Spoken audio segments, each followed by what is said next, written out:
Baik, kita akan memasuki hadis yang pertama dari kitab Al-Arba'in An-Nawawiyah. Pada hadis yang pertama ini, judulnya adalah segala perbuatan tergantung niatnya. Innamal a'malu binniyat. Diriwayatkan oleh Amirul Mukminin, Amirul Mukminin Abi Hafs Umar ibn Khattab radhiyallahu anhu. Dari Amirul Mukminin Abu Hafs Umar ibn Khattab radhiyallahu anhu, qala, bahwa beliau berkata, sami'tu Rasulullah sallallahu alaihi wasallam yaqul, aku mendengar Rasulullah sallallahu alaihi wasallam bersabda, innamal a'malu binniyat. Sesungguhnya amalan itu tergantung niatnya. Wa innamal likulli imrin ma nawah. Dan setiap orang akan dibalas berdasarkan apa yang dia niatkan. Faman kanat hijratuhu ilallahi wa rasulih fa hijratuhu ilallahi wa rasulih. Siapa yang hijrahnya untuk Allah dan Rasulnya, fa hijratuhu ilallahi wa rasulih, maka hijrahnya tersebut untuk Allah dan Rasulnya. Wa man kanat hijratuhu lidunya yusibuha aw imra'atin yankihuha, fa hijratuhu ila ma hajara ilaih. Siapa yang hijrahnya untuk dunia yang ingin dia dapatkan atau wanita yang ingin dia nikahi, maka hijrahnya tersebut ya berdasarkan apa yang ia niatkan. Hadis ini adalah salah satu pokok Islam. Sebagian ulama mengatakan Islam itu berporos pada dua hadis. Hadis yang pertama adalah hadis ini, dan hadis yang kedua adalah hadis Aisyah radhiyallahu anha.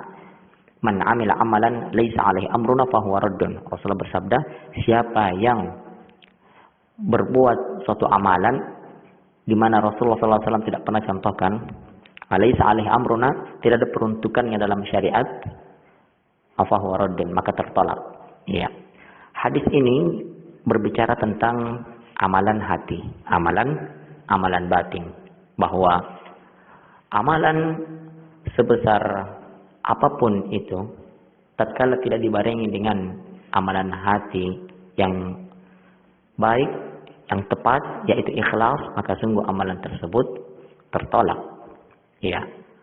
Adapun hadis Aisyah radhiyallahu anha, pijakannya adalah amalan anggota badan. Kita berikan contoh. Ya. Seorang yang melakukan ibadah ikhlas semata-mata karena Allah. Namun amalan yang begitu ikhlas dia lakukan, tidak ada contohnya dari Nabi sallallahu alaihi wasallam. Ya, tidak ada contohnya dari Nabi sallallahu alaihi wasallam, maka tentu amalan ini tidak akan diterima oleh Allah Subhanahu wa taala. Seperti misalnya dia melaksanakan salat zuhur 5 rakaat atau 6 rakaat dengan begitu ikhlas. Ya, apakah cukup amalan hati yaitu ikhlas? Tidak, membutuhkan juga amalan badan, anggota badan, yaitu tatkala amalan yang kita lakukan sesuai dengan contoh dari Rasulullah SAW. Contoh yang kedua, ikhlas dalam melaksanakan salat.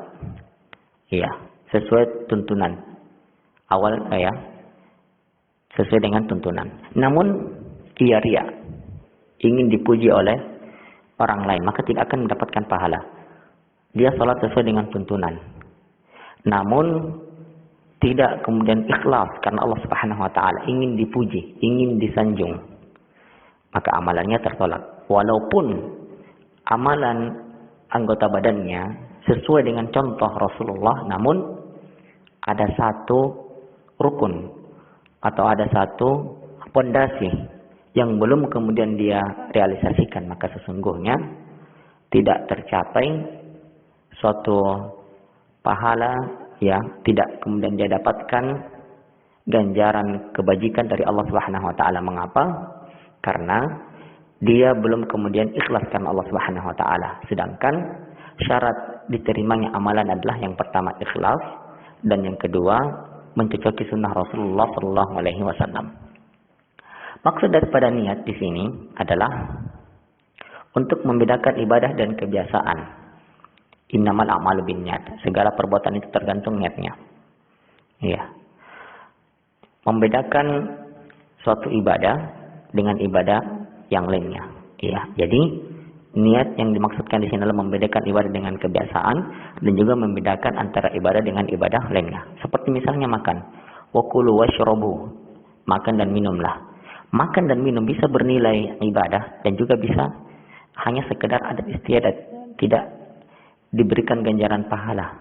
Tergantung niatnya. Ketika dia niat makan dan minum itu untuk bagaimana kemudian bisa melakukan ketaatan kepada Allah Subhanahu wa taala dengan lebih maksimal lagi, maka dia diganjar pahala dengan makannya tersebut. Namun ketika dia makan hanya sekedar ingin menghilangkan rasa laparnya, maka tidak diberikan pahala.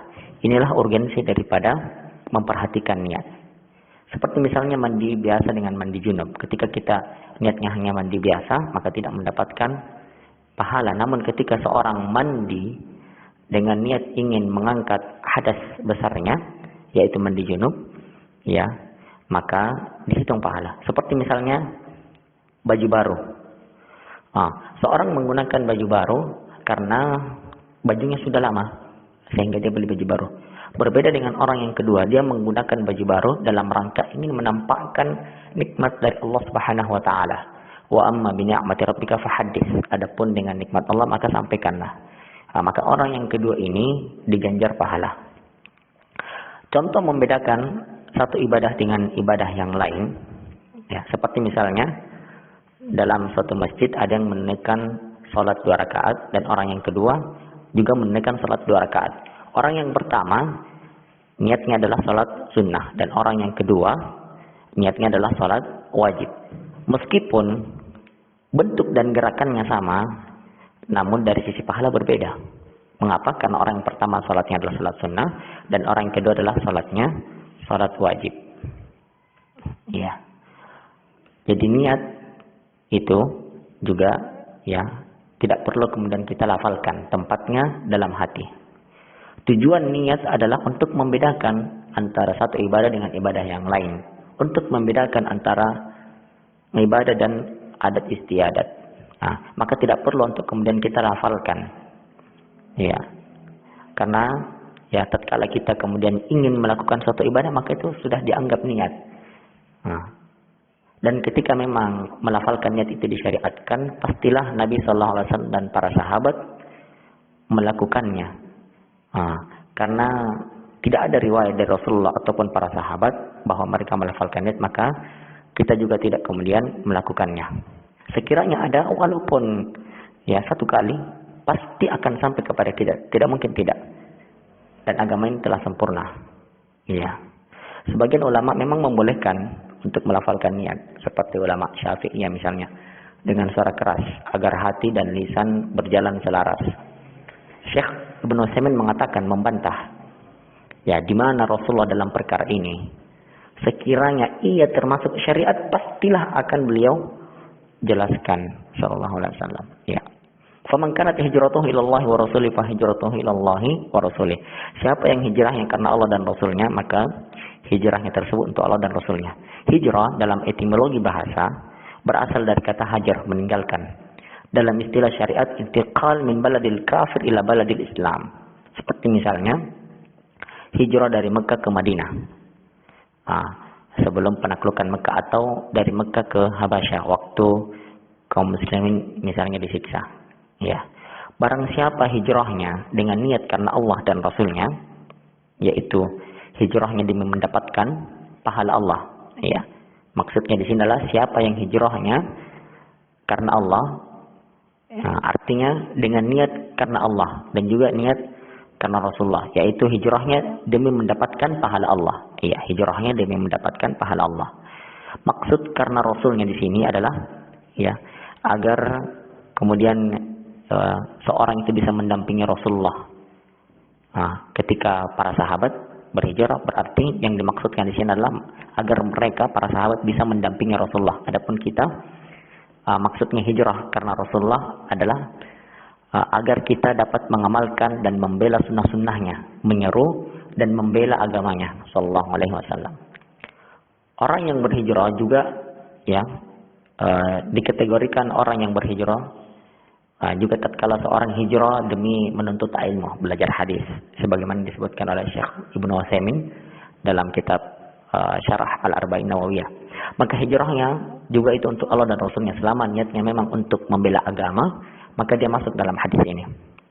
Namun jika hijrah pindah karena wanita, ya, pindah dari tempat ke tempat yang lainnya karena wanita yang hendak ia nikahi, misalnya sang wanita itu mengatakan, aku akan menerima lamaranmu tatkala engkau hijrah berpindah ke tempatku. Maka hijrah seperti ini ya tidak kemudian bernilai pahala.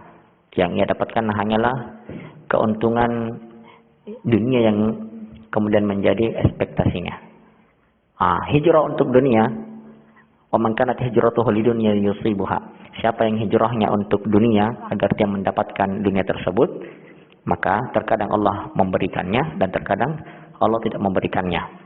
Ya, seperti misalnya hijrah berpindah dari negara ke negara lain dalam rangka prospek bisnis menguntungkan, ya, mengejar kekayaan dunia, maka hijrah seperti ini tidak dinilai pahala, tidak dinilai pahala. Hijrah yang dinilai pahala adalah ketika hijrah tersebut karena Allah. Ya, karena Allah artinya mengharapkan pahala dari Allah, atau karena Rasulullah, karena ingin membela agama Rasulullah Muhammad SAW.